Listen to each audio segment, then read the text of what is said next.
कोणाचे सगळ्यांचे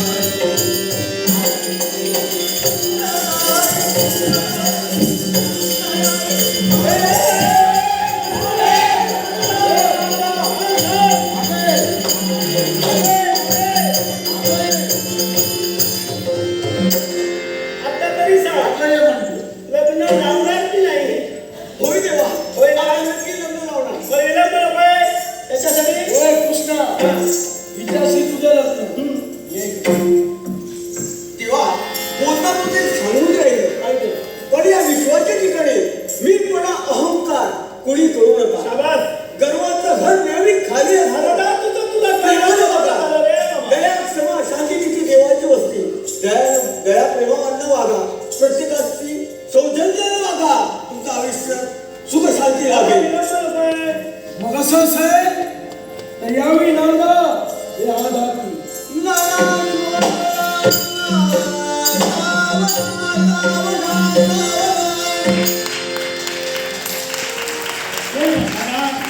हे सर्व नाट्य का घडलं माहितीये?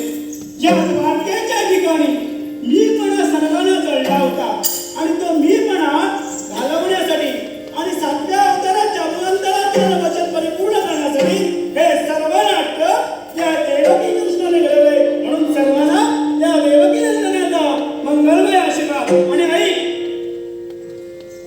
आता मी सांगतोय देवा, या देवावर चोरीचा आळ का आला? हे नारायण, देव मी असून सुद्धा देवाच्या नाती चोरीचा आळ आला. यालाही कारण भाद्रपद शुद्ध चतुर्थीच्या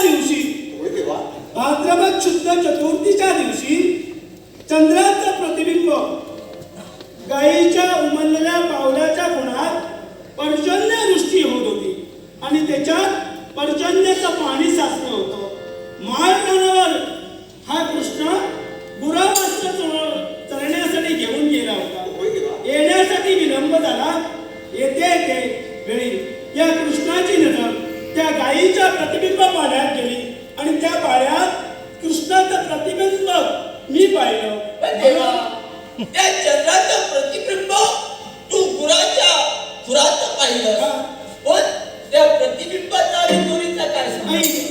ज्यावेळी गणपती आपल्या वाहनावर बसून जात असते वेळी काही कारणास्तव गणपतीचा तोल गेला आणि चंद्र हसला. त्यावेळी गणपतीने चंद्राला दिलेला शाप, तो शाप या ठिकाणी भोगला. जर कोणी भाद्रपद शुद्ध चतुर्थीच्या दिवशी तुझा जर कोणी तोड पाहिलं असेल तर त्याच्या अंगी चोरीचा आळे आणि तो आळ माझ्या अंगी आला.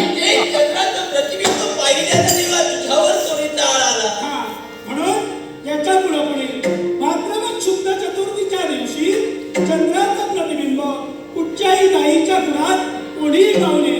आणि असं जर कोणी केलं असेल नक्कीच या विश्वात त्याच्यावर चोरीचा आल्याशिवाय राहणार नाही. म्हणून सर्वांना या गोपाळ कृष्णाचा मंगलमय आशीर्वाद.